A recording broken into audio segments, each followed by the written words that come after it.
So నేను చేసిన మొట్టమొదటి మర్డర్ కేసు అని మీకు ఇందాక చెప్పినాను కదా మురళి గారు, దాంట్లో నేను ₹1 తీసుకోలేదు. ఉల్టా వాడు జైల్లో ఉంటే వాళ్ళ పేరెంట్స్ పట్టించుకోకపోతే రిలీజ్ అయిన రోజు బస్కిరాయిలు ఇచ్చి ఊరికెళ్ళి బుద్ధిగా బతుకమని చెప్పి పంపించినాను సార్. అట్లా ఇట్ ఆల్ డిపెండ్స్. మొత్తం త్యాగమే చేస్తామంటే త్యాగం చేస్తామని చెప్పను మురళి గారు, ఎందుకంటే నాకు కడుపు ఉంది, నాకు కుటుంబం ఉంది, బతకాలనే ఆశ ఉంది కాబట్టి. సో ఎవరికైతే పేయింగ్ కెపాసిటీ లేనటువంటి పేద ప్రజలు ఉంటారో, నిజంగా రఘునందన్ రావు మా తరఫున వచ్చి నిల్చుంటే మాకు న్యాయం జరుగుతుందని చాలామంది వచ్చి అడుగుతూ ఉంటారు. అట్లాంటి కేసులలో I don't expect anything Murali గారు.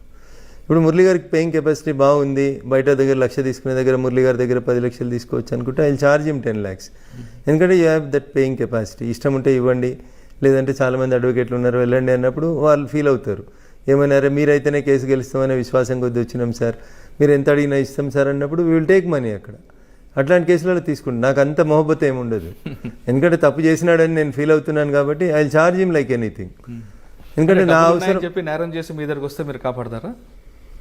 నేను అట్లా కూడా చెప్పలేదు మురళి గారు మీకు. నేనేం చెప్పినా, నేను వకాలత్ అనేది నా ప్రొఫెషన్. మేము ఓత్ తీసుకున్న రోజు మాకేం చెప్తారు, మీరు ఎవరి తరఫున వకాలత్ ఫైల్ చేస్తే అతను ఓన్లీ నేరం ఆరోపించబడినటువంటి వ్యక్తి అనే మీ ఆర్గ్యుమెంట్స్ ఉండాలి తప్ప అతను నేరం చేసి నేను నువ్వు నమ్మితే నువ్వు కేసు ఆర్గ్యూ చేయలేవు అని చెప్తారు మురళి గారు.